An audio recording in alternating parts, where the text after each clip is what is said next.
Eu sempre fui um cara tímido, sempre fui um cara, aquele cara que vai numa festa, que vai num lugar e que fica no cantinho ali, não é o cara que puxa muito assunto.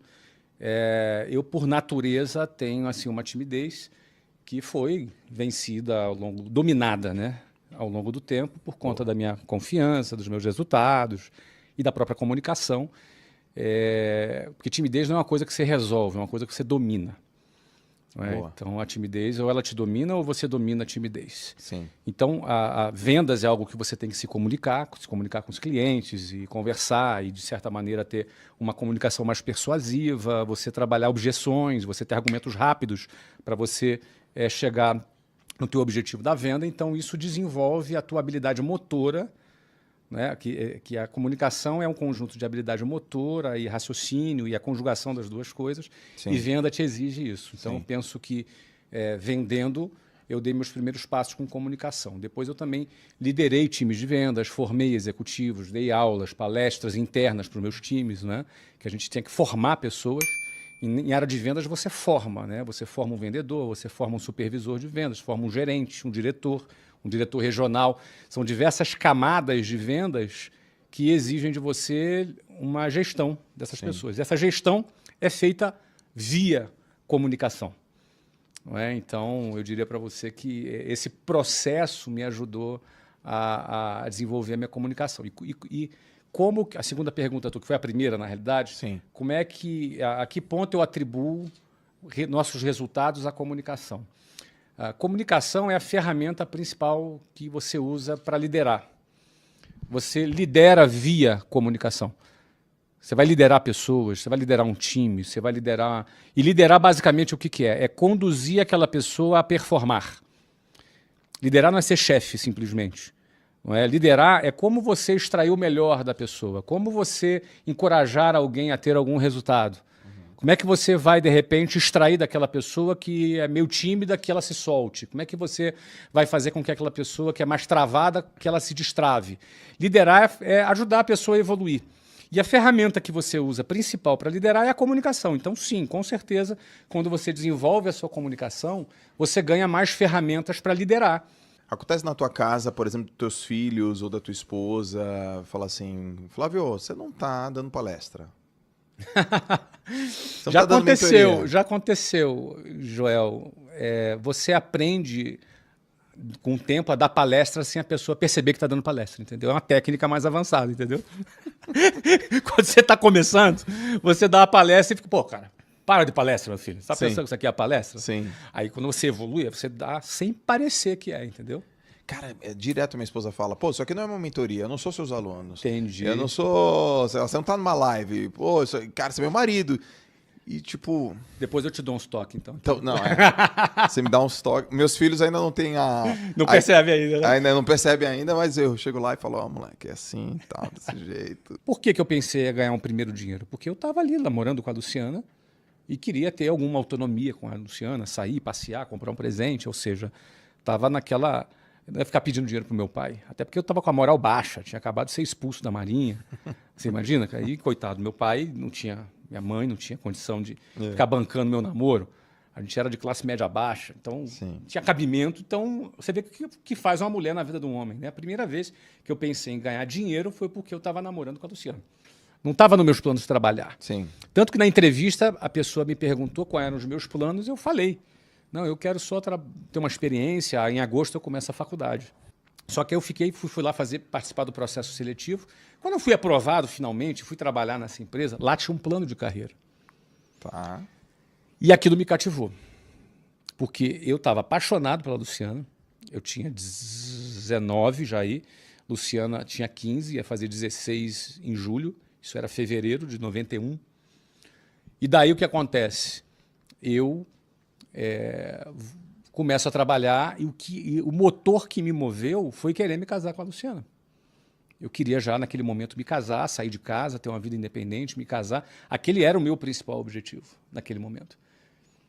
É óbvio que em dezembro de 92, quando eu me casei, esse objetivo foi cumprido. Sim, eu me casei em dezembro de 92. Me casei 1 ano e meio depois. Eu tinha 20 anos de idade. E ela tinha 17.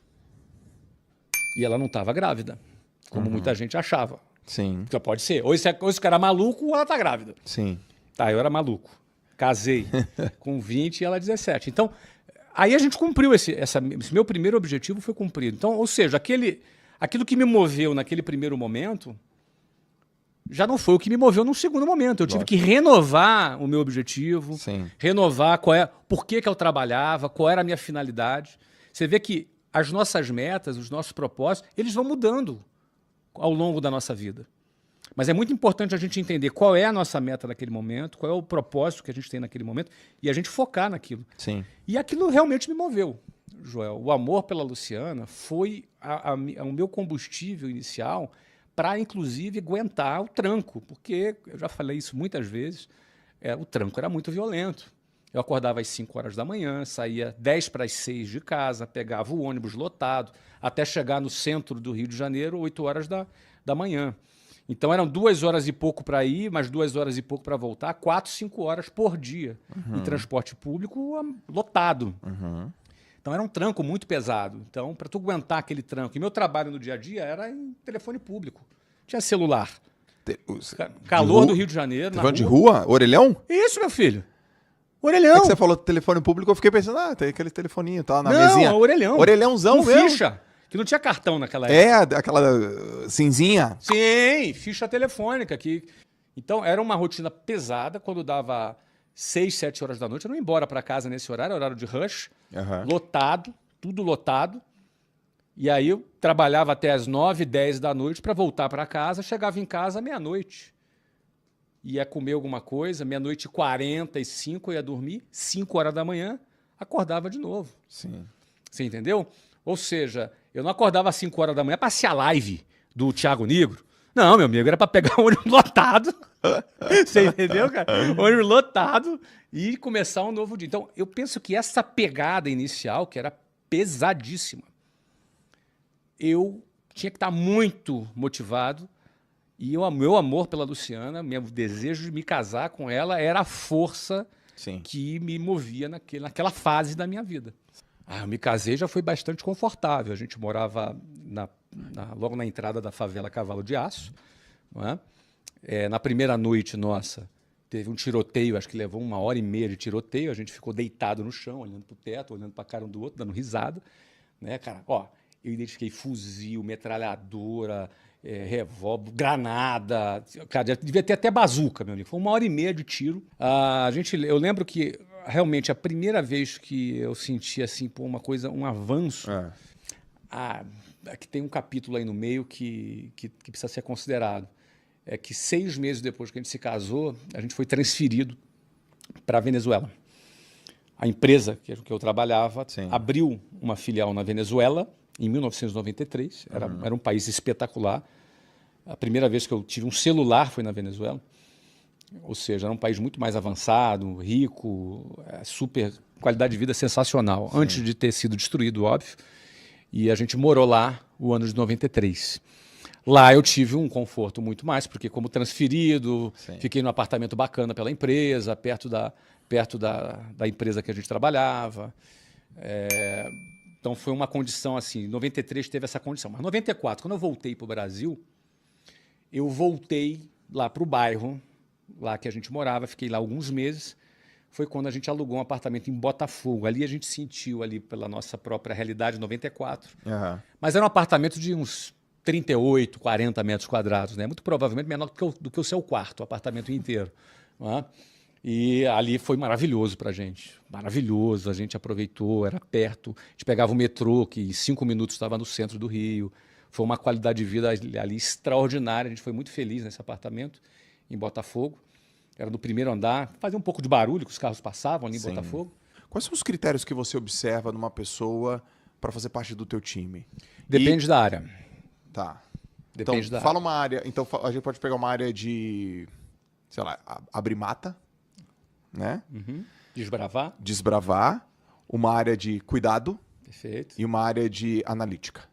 Perfeito. Então, vamos dizer aqui, a área de vendas. Tá. Que desbrava a parte mais operacional de gestão de pessoas e a parte financeira. Perfeito. Não é? Bom, vamos começar com o time de vendas. não é? O que eu busco em pessoas que trabalham com vendas e que vai fazer parte do nosso time são pessoas que têm ambição. Nessa área, eu não estou preocupado com a experiência dele, não estou preocupado com o currículo dele.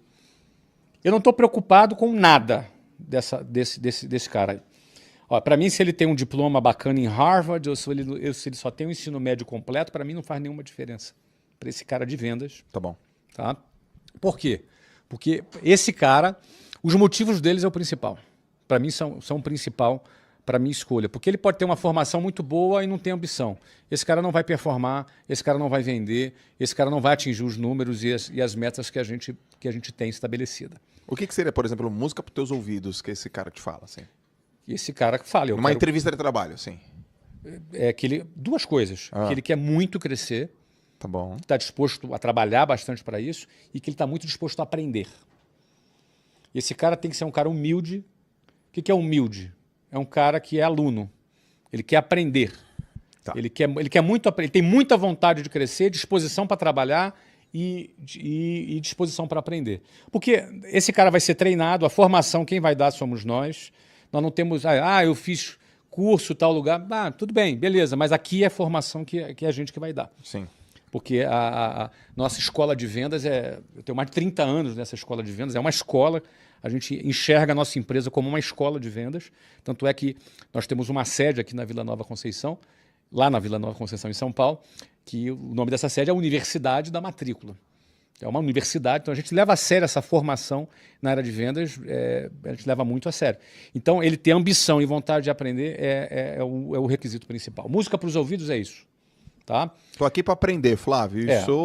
E não adianta o cara falar isso porque ele ouviu agora eu falando e vai lá repetir, porque a gente também consegue distinguir. Você vê. A gente consegue distinguir o que é e o que não é. E aí também, se o cara for muito bom ator para dizer isso, na hora do vamos ver, a gente vai perceber. Porque na hora que começa a venda, você vai perceber. Ele até quer, mas qual é a resiliência que ele tem?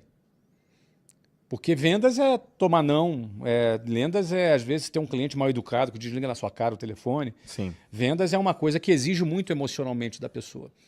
Então o comportamento dessa pessoa, aí no dia a dia, o comportamento dela, como ela se mantém firme nesse mesmo objetivo, porque o cara às vezes começa cheio de gás, no terceiro dia o cara está todo mocorongo. Sim. Porque o cara não conseguiu um determinado resultado, o que é natural quando você está aprendendo. Não é? Então, em vendas é muito isso, cara. Inteligência emocional, emoção, diariamente é fundamental para um time de vendas performar. Sim. O líder de vendas tem que ser um cara que viveu vendas, não pode ser palestrinha, igual a gente estava falando aqui. Bom, e aí o que acontece? Esse é o perfil de vendas, o cara de vendas. A pessoa de operações, eu vou querer uma pessoa que seja muito organizada e uma pessoa com muita habilidade para gerir gente, gerir pessoas. Tá bom. A pessoa de operações. Geralmente, esse cara de operações eu não trago do mercado. São pessoas que são formadas desde baixo, desde o processo, entendeu? Eu não trago, geralmente, eu não me lembro aqui, talvez no meu time todo, não tenha ninguém de operações que eu tenha contratado no mercado. Quer dizer, quando eu digo no mercado, assim, como gerente, como diretor... Você formou. Meus diretores, todos os meus diretores das áreas operacionais são pessoas que começaram de baixo, que conhecem a operação, que tem a nossa cultura, que tem ali afinidade, sinergia comigo, com o meu time, com os outros líderes, não é? Então, o cara de operação, a principal capacidade dele é gerir pessoas, porque é um motor de gente, o motor são as pessoas. Já no financeiro, a gente trabalha muito com o mercado, porque é uma área mais commodity, uma área mais comum, é uma área que se replica no mercado. Então, contabilidade... toda essa área de controladoria, um gerente financeiro. A gente até tem uma formação de base, mas a gente pega muita gente técnica, um CFO, um diretor financeiro. É uma parte mais técnica. Não é? Então, aí é uma área que a gente vai olhar muito em último plano. Olha assim currículo, olha experiência, mas principalmente o que esse cara realizou, do que ele participou, se ele participou de um M&A, se ele participou de um IPO, se ele participou de aquisições, fusões, enfim. Não é? Qual é a experiência que ele teve, que aí ele pode agregar ali no nosso time. Né? Área de tecnologia, mesma coisa. Tecnologia, por exemplo, a gente olha o que o cara realizou. Porque às vezes o cara tem um diploma, mas não realizou. Às vezes o cara não tem um diploma, mas realizou muito. Porque tecnologia, hoje em dia, as linguagens, elas mudam tanto, é tudo tão dinâmico na área de tecnologia, que o que o cara está realizando e já realizou, naquilo que ele está trabalhando naquele momento, conta mais. Eu nunca penso, Joel, que meu filho tem que fazer o que eu faço. Eu penso que ele tem que ter sucesso naquilo que ele quer fazer. Ai, cacete. Entendeu? Saquei. Eu não quero que ele me suceda. Eu quero que ele faça o que quiser da vida dele com sucesso. Eu não quero que ele me suceda. Eu quero que ele tenha um sucesso grande. Ele tenha uma sucessão. Aí o que ele vai fazer? Não importa, cara. Eu quero ser artista plástico. Vai ser. Eu quero ajudar a preservar as baleias. Vai ser. Vai trabalhar numa ONG.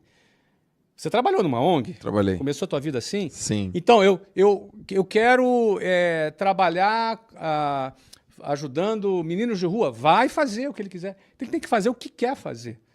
Eu penso que grande parte das empresas são sucedidas, muitas não são bem sucedidas.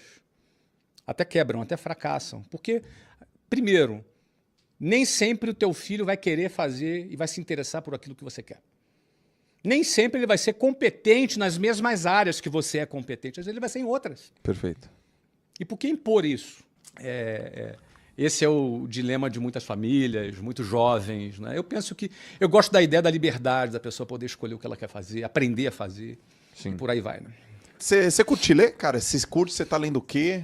Cara, não tô lendo nada nesse momento. Eu gosto de ler, sim. Mas leio muito menos do que gostaria. Não é? Mas eu leio mais de forma esporádica, porque eu sou muito mais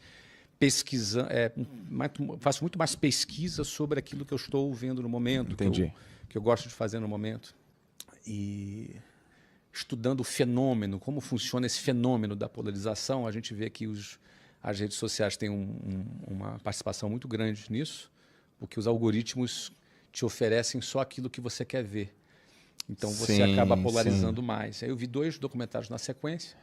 Um é o Dilema das Redes, que fala isso com profundidade, mas tem um outro muito interessante, que era Beyond the Curve, que era, não sei como é que é em português, a tradução é Além da Curva, né? Uhum. Mas que era um documentário sobre grupos que acreditam que a Terra é plana. E um documentário muito interessante porque ele mostra os bastidores de como é o processo de você acreditar em alguma coisa na internet, por mais idiota que ela seja. Uhum. Não é?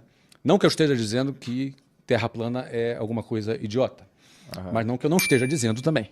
Certo. Não é? Mas, de qualquer forma... Eu acho que eu já vi esse documentário. Netflix? Não me lembro se foi Netflix. Talvez sim. É Beyond the Curve. Sensacional como é o processo, a experiência que foi feita no final, como ele termina. Mas como é esse processo? Esse processo me interessa muito, porque me interesso muito por como as massas elas se comportam. Né? Como é esse processo de movimento de massa e como ele acontece, que é um fenômeno muito interessante. Então então vou te indicar um de fenômeno de massas. Qual? Caraca, velho, dos tiranos. Pega aí o nome. Como ser um tirano, como liderar como um tirano. Netflix. Bom, vou ver. Esse é só de movimento. Como se tornar um tirano. Bacana. É sobre como que os movimentos de massa eles ocorrem, só que na tirania, assim. Eu acho que isso tem muito a ensinar quem trabalha com marketing, com vendas. Porque o que acontece? É como o processo de decisão ocorre, como o processo de compreensão de uma ideia, por mais absurda que seja, ela ocorre, não é? Porque a gente vive esse mundo e, na minha opinião, não tem volta. Esse é o mundo que a gente vive, talvez até fique um pouco mais agravado, porque as pessoas estão tão carentes de acreditar em alguma coisa que estão dispostas a acreditar em qualquer coisa. Então, isso é um alerta para nós, para todos nós, aqui para mim, para você que está ouvindo, para todos nós, porque às vezes a gente acha que não está envolvido num processo de massa, mas às vezes está. Uhum. Então é muito interessante, eu gosto muito. Se você tivesse a oportunidade de mandar uma mensagem E essa mensagem vai ser traduzida para todo mundo no do planeta Terra inteiro. 7 bilhões de pessoas. Vai chegar. Outdoor, celular, na televisão, ali no LED que passa no campo de futebol do maior estádio do país, não sei do que. E lá embaixo vai estar escrito assim, cara, eu, Flávio Augusto, estou mandando isso aqui para você, cara. Que mensagem seria essa? Estabilidade não existe. Estabilidade não existe. Quando você entende que estabilidade não existe, você vai aproveitar cada segundo da vida que você está vivendo. Quando você entende que estabilidade não existe, você entende sobre a finitude da vida. Você vai morrer. Ninguém escapa vivo daqui. Quando você entende isso, você vai estar muito mais próximo de entender a sua insignificância. Ok. E da sua necessidade de se conectar com algo mais que tenha mais significado.